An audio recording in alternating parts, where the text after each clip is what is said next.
Wow, ang sarap naman ng pitas nyo dyan ng sitaw.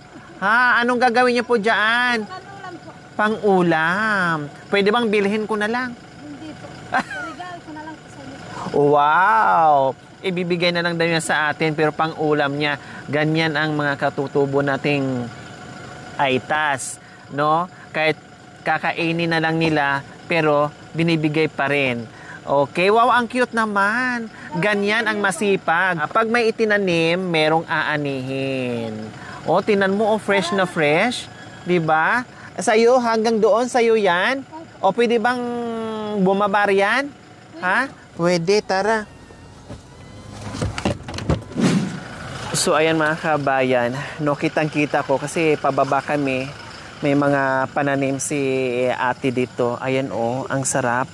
Diba? Fresh na fresh at ang sarap ng hibla, no? Talagang wala siyang sira. Ayan, mataba yung kanyang mga sitaw. Din hanggang dito po mga kabayan, no?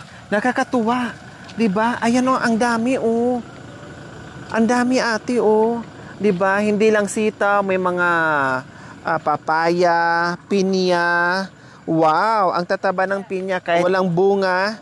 No, pati yung luya, ayan, okra, tapos meron ding patani. Hala, ang ano talaga niya, ang tataba. Ang tataba, ang gaganda ng hibla. Ano? Kabatutis o kabatiti? Kabatiti po yung... O kabatiti. Kabatutos sa inyo. Pag maliit, kabatutos. Yan.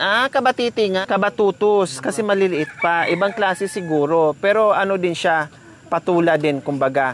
E din ano yung mga yan? Bataw. Ha? Bataw. Bataw, patani, kundol, patula, ubos, kalabasa. O ganyan. O, ha? Ang sipag nyo naman.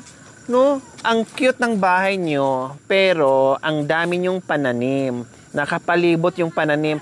Diyos ko, ako'y natutuwa pag ganito, lalo na tulad ko na mahilig ako kumain ng gulay. Bibiran ako kumain ng karne, no?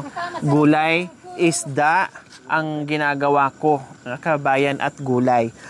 Anong pangalan nyo, ate? Rowena, sa dalaga po ako. Ilagay ko lang mic ha. Opo. Si Ate Rowena. Ilang taon na kay Ate Rowena? 40 na po yan. 40 years old na kayo. Kasi Ilan ang anak nyo? 4 po. 4. Nasa si Mister? Nandoon po hindi ninyo po nakita kanina nagbinta ng puso. Hindi. Kasi sa dami-dami ng nadadaanan namin at nagbinta ng mga puso kaya hindi ko na, sa bagay, hindi ko na din kilala. No? So saan ngayon? Nasa bukid ngayon? Nasa bukid. Namumuso pa. Opo. Tapos kayo, Yung panganay ko nga, nasaan? hindi. Ay, ito panganay mo. Tapos, ano pangalan mo, be? Betsay po. Kabatutoy din. Ano pangalan mo? Betsay. Ha? Betsay po yung pangalan. Bitsay? Opo. O bakit pang babae? Dapat Bitchoy. Ay, ikaw, be, anong pangalan mo? Ha? Cheche. Si Chacha. Ilang taon ka na, Bitsay? 19, ikaw, 16. Tapos saan ang pangatlo? Ito po, 10. Anong pangalan mo, be? Mahika. Wow! Mahika! Si Bunso, Laika. Tapos si Laika. Wow, ang cute naman. O pwede ba si Bunso, si Laika, Mahika. si Mahika, Cheche. si Cheche, Betsay. Betchay. Ngayon, Bitchoy na.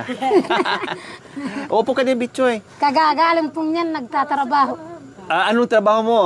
Nagkahapot na po ng kahoy. Kahoy. Anong gagawin sa mga kahoy? Gawin po ng ganyan po bahay. Gagawin ng Bahay. bahay. Ganyan po. Saan? Saan mo gagawin? Diyan po yung kuya ko po nandoon po. So tinutulungan mo. Mayroon siyang trabaho ngayon. O kumusta naman kayo dito, Ate Rowena? Mabuti naman po. Kasi masisipag kayo magtanim. Kung hindi ka po nagtsaga, wala kang ilaga. Tama. Kaya sabi ko kanina, kung wala kang itinanim, wala kang aanihin.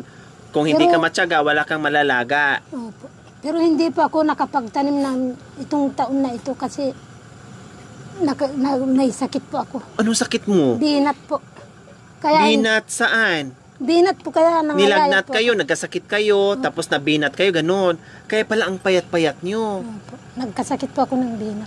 O, kumusta ngayon? 3 buwan ko po sa ospital. O, kailan lang kayo nakalabas? Ang ginamit po ng mister, sariling pera po. Hindi, kailan kayo nakalabas sa hospital? Noong pong June. Nung June. Opo. 3 months kayo na hospital, ang tagal. At awa ng Diyos ay nakarecover kayo. Siguro nabinat kayo kasi alam namin tulad nyo napakasipag dito sa kabundukan. Kahit meron ng iniinda, kahit masakit na, pero wala pa rin kapaguran, tuloy-tuloy pa rin sa trabaho. Hindi na lang iniinda, no? Parang hindi na lang iniinda yung mga naramdaman nyo. Kasi ang iniisip nyo, puro trabaho, puro trabaho.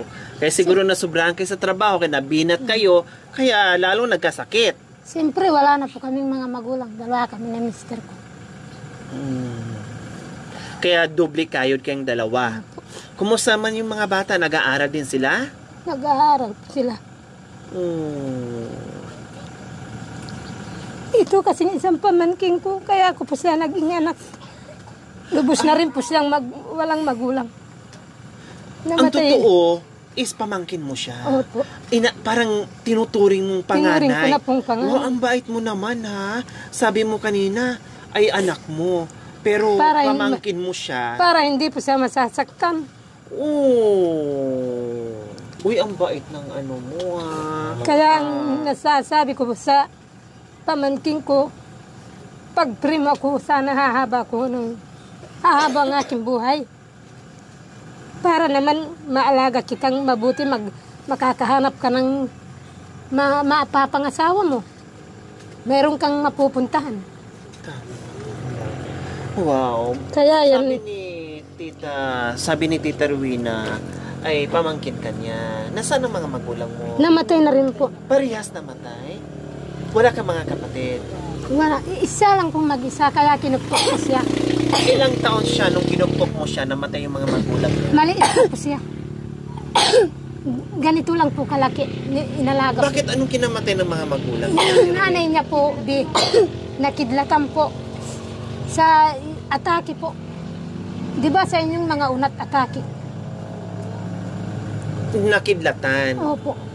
O pagtapos naman yung tatay niya, noong June po, June 1, na tuklaw din po ng aas yung tatay niya. Dito din sa kabundukan. Dito rin po sa kabundukan. Yan, kailan niya nalaman? Ito po, kasi kamatay-matay po ng tatay niya noong June lang pong... June. Itong June lang, itong taon. Opo. Yung tatay niya po na natuklaw ng aas. So sinabi mo sa kanya na Opo. sila ang tunay mong mga magulang. Opo. Anong sabi niya? Anong sabi mo nung nalaman, nung sinabi ni Mama Rowena mo na pamangkin ka lang niya at sinabi niya sa iyo yung mga tunay na mga magulang mo? Anong reaction mo? Sabi mo, Nagpapasalamat lang po ako sa kanya. Bakit? Para po nagturing ng lolo. lolo, nanay. Nanay. Hindi mo hinahanap yung tunay mong mga magulang kasi nasanay ka na dito sa kanila. Pinalaki na lang po ako. Wow. Mabait si Mama Rowena? Ha? Opo, mabait. Anong tawag mo sa kanya? Mama? Tita? Mama. Mama. Siyempre, ganito lang siya kaliit, no? Di ba? So talagang para na talaga niyang anak. Yung iba po dito, pag kung inaaway nila yung ibang bata, sinasabi ko sa kanila, tignan nyo kako ako. Kaya yung Diyos kako, inahaban niya ang aking buhay. Yung pamangking ko kako, nung maliit pa siyang naiwan ng nanay niya. At pagtapos yung ama niya rin. Pero wala pa akong sinasabi sa kanyang masama. Ang sabi ko lang sa kanya, huwag kang maggala. Tama. Kasi ayaw kong masaktan ka ng ibang tao. Yun po Kumusta ang- naman siya bilang isang pamangkin o ikaw na nagpalaki? Mabuti Bilang isang naman anak po siya. Na hindi nagiging pasaway kasi sabi mo nga ayaw mong gumala dito lang sa bahay. Hindi po siya eskwelahan. naggumagala yan. Oo. Kaso- Napalaki mo ng mabuti. Opo.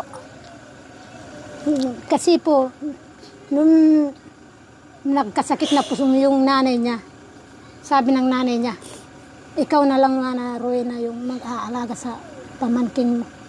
Oo nga, pamangking mo. Kasi may nararamdaman ako. Ba't mo ka ako masasabi yan, ate?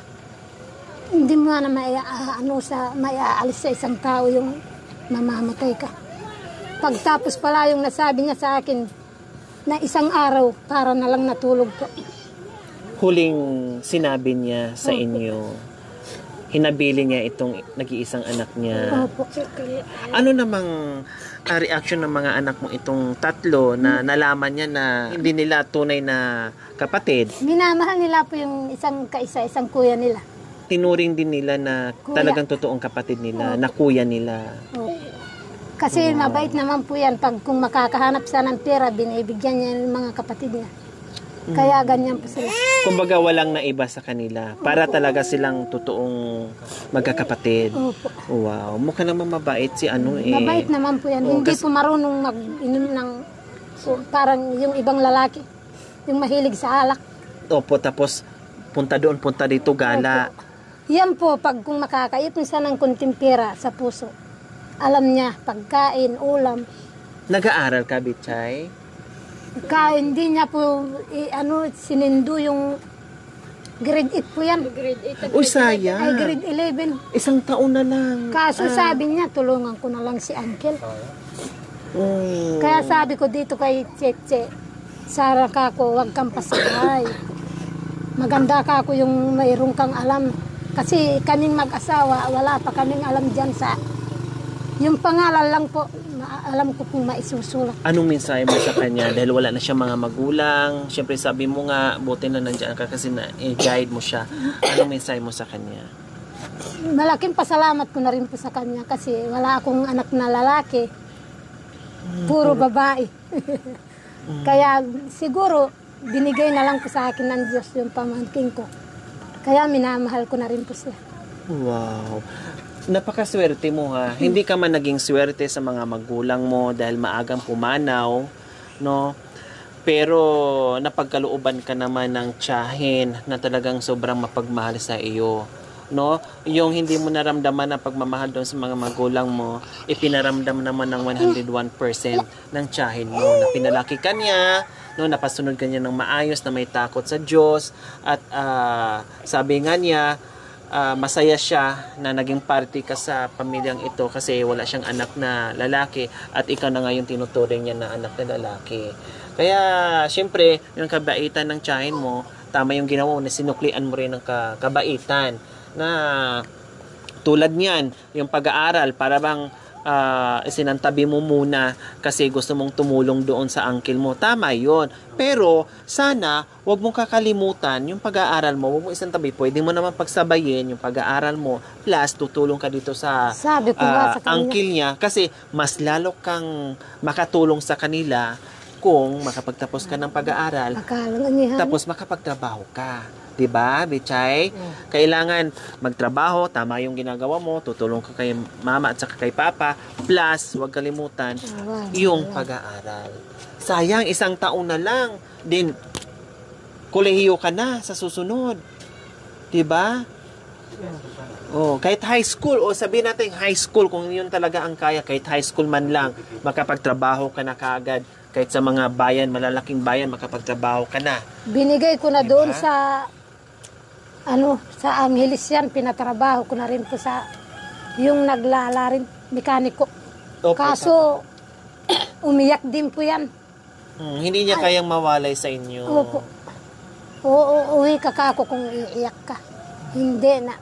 Masarap na kanya yung kinakain ko. Kayo po, hindi masarap ang kinakain. Kaya umuwi po yan.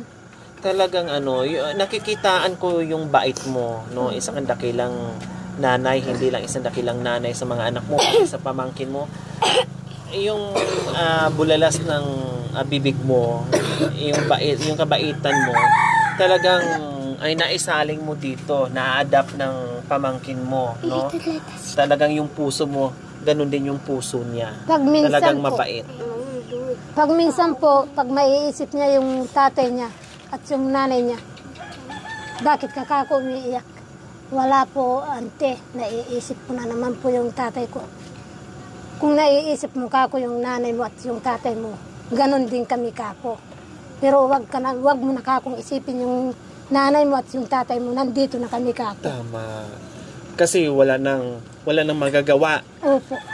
Kumbaga, Kasi kung mahal ko na rin yung mga anak ko, nandoon na rin po siya, karamay na po siya minamahal. parehas. Opo. Kung gaano mo kamahal yung mga anak mo, ganun din sa kanya. Opo. Kung swerte mo ha, hindi lahat ng walang mga magulang, Betchay, ay tulad mo na meron nagmamahal na tulad ni auntie mo or ni Mama Rowena.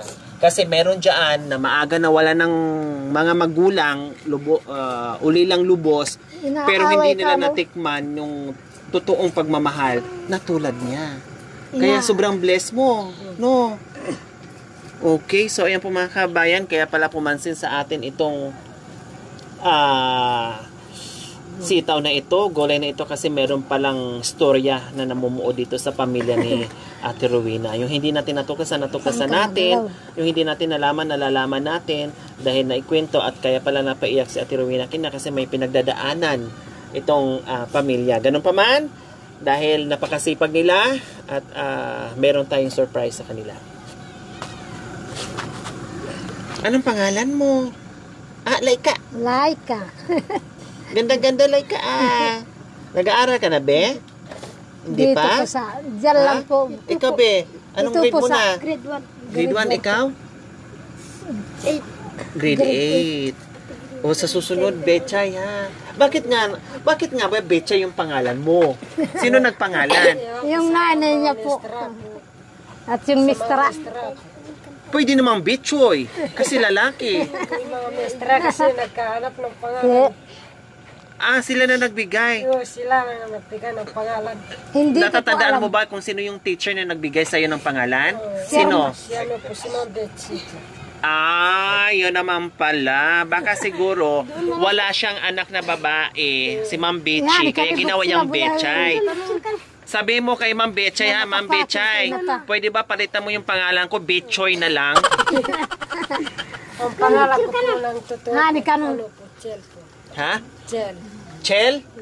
Babae pa din. Babae ka ba? O sige na nga, bahala na si Ma'am Betchay dyan. Malaki Ito, pa. Ate Rowena, meron ka ng Opo. assorted groceries at isang tray na itlog. Siyempre, may bigas na tayo dyan. Ay. Salamat po. Anong mensahe niyo po sa biyayang hindi niyo inasan namitas lang kayo ng sitaw tapos ito na yung kwentuhan natin, ang dami nang narating sa Nabighani kwentuhan po natin. Bakit nabighani kayo sa Kasi ganda po, ko? akala Hindi ko po sumagot. walang darating na biyayang ganyan.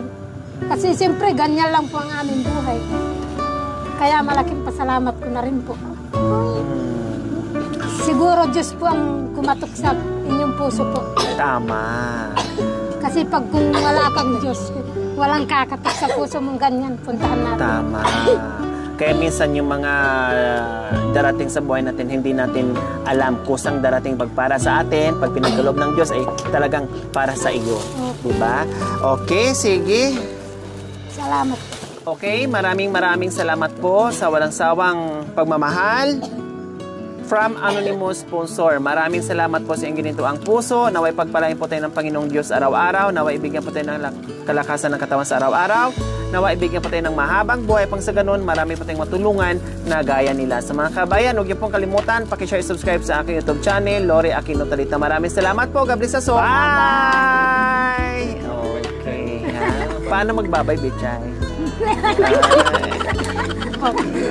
Ikaw talaga, bitches. Kukurutin kita sa singit.